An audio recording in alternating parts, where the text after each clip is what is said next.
Olha, eu lembro de um caso de um aluno que me marcou muito numa pergunta, né? Eu recebo essa pergunta na caixinha do Instagram direto. Pedro, com 26, com 30, com 35, com 40 mil questões, tá bom? Dá para eu ser aprovado? A primeira coisa que você tem que raciocinar é depende. Eu lembro de um caso na mentoria, eu peguei um aluno na mentoria que ele tinha feito uma outra mentoria no ano anterior, ele tinha feito mais de 50 mil questões e ele fez 50 e poucos por cento na prova do Enário. E ele tava grilado, puto, não entendia. E eu expliquei para ele uma coisa, um conceito que tem dentro do estudo, quem entende e sabe o que é aprendizado de alta performance sabe isso, chama realização ingênua da atividade. Presta muita atenção nisso aqui. O que é a realização ingênua da atividade? Eles pegaram um estudo da década de 70, ou 70, pegou 2 atletas, tá? E colocou os 2 atletas para treinarem a mesma quantidade de horas. Só que o atleta A, ele iria treinar com orientação, com técnica, com método, com tudo bonitinho, e o outro atleta, ele ia só treinar da cabeça dele. Qual que foi a conclusão? O atleta que treinava com qualidade, com o que fazia sentido, com a personalização, teve um crescimento muito maior do que o outro atleta. E o outro atleta não cresceu. E aí chegou no final da pesquisa, o que aconteceu? Os 2, em número de horas, treinaram a mesma coisa. Só que o resultado foi completamente diferente. Por quê? Porque um fez realização ingênua da atividade. Coisa genérica, número,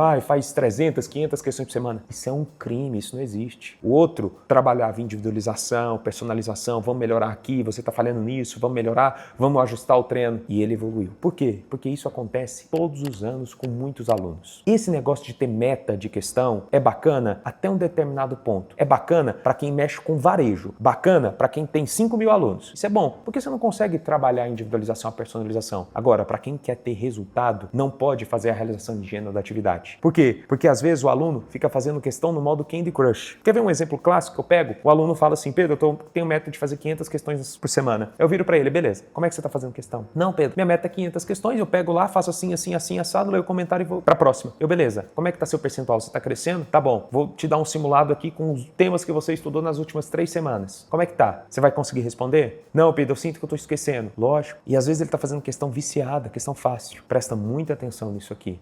A questão não é ferramenta de ego. Ai, Pedro, fiz 90, tô bem. Não, você não pode focar no percentual que você acertou. Você tem que focar no percentual que você errou. É ali que você tem que corrigir, ali tá a sua falha. Você tem que agradecer e falar, graças a Deus eu tive a oportunidade de errar essa questão hoje e não errei no dia da prova. Então existe uma coisa dentro do estudo que é muito bacana, coloca isso, tá? É um método que é aprendizado baseado em erro, tá? O que é isso? Quando o aluno normalmente faz questão por metodologia de volume, 500 questões por semana, normalmente ele foca no número. Eu quero fazer as 500, cumpri as 500, deu certo. Ele não tá nem aí para qualidade, para aprendizado. Quando a gente faz metodologia de questões de aprendizado baseado em erro, ele tem alguns passos a mais. Então, por exemplo, ele errou a questão, ele vai ler o comentário, mas além de ler o comentário, um exemplo, ele vai ter que voltar nas alternativas. E o aluno vai ter que se explicar para ele mesmo, não só porque a letra A é correta, não só porque a letra B é correta, não só porque a letra C é incorreta, ele vai ter que entender. Porque senão o aluno fica no modo automático. Errei, li o comentário próximo, errei, li o comentário próximo, acertei, próximo. Você vira no modo automático. Então, você tem que ter muito cuidado com isso. O cérebro, o aprendizado, ele é igual um músculo na academia. Não adianta nada você ir na academia e ficar só andando na esteira sem nada. Se o seu objetivo é crescimento, é crescer, você tem que fazer microlesão muscular para conseguir crescer. Do mesmo jeito no estudo. O estudo, ele precisa de forçar, precisa entender, precisa... É isso. Então, o que eu sugiro para você? A primeira reflexão que você tem que fazer aqui. Será que eu estou fazendo questão no modo Candy Crush? Eu estou realizando a atividade de maneira ingênua? Ou realmente eu estou usando questão como metodologia de aprendizado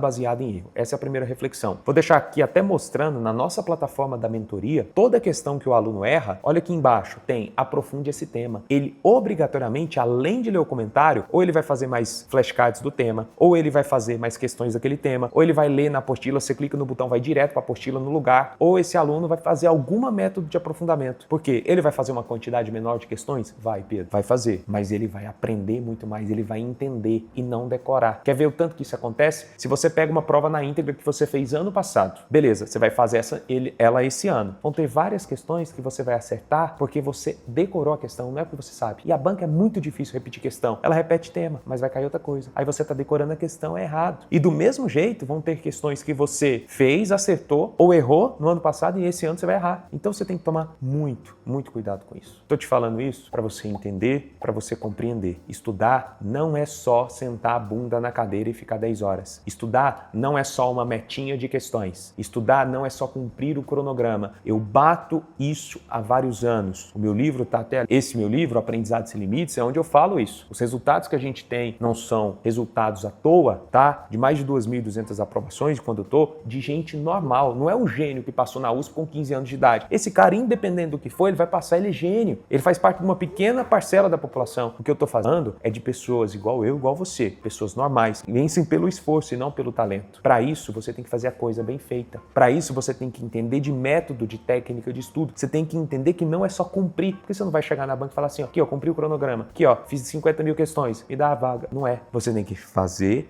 bem feito, aprender. É assim, ó, tô fazendo, mas isso tá gerando resultado? Tô fazendo, tô crescendo, tô fazendo bem feito. O foco, claro que a quantidade é importante, mas a quantidade sem qualidade, fazer de maneira ingênua é pura perca de tempo, de dinheiro, de saúde física e mental. Então, entenda uma coisa, estudar não é só número, 500, 10 horas, X, Y, Z. É ter uma meta de quantidade, mas entender se essa métrica de esforço, ela está traduzindo um desempenho para o seu crescimento. Espero que você tenha gostado. Não se esqueça de enviar esse vídeo se você gostou, comentar aqui embaixo e se inscrever no nosso canal. Um abraço e até a próxima.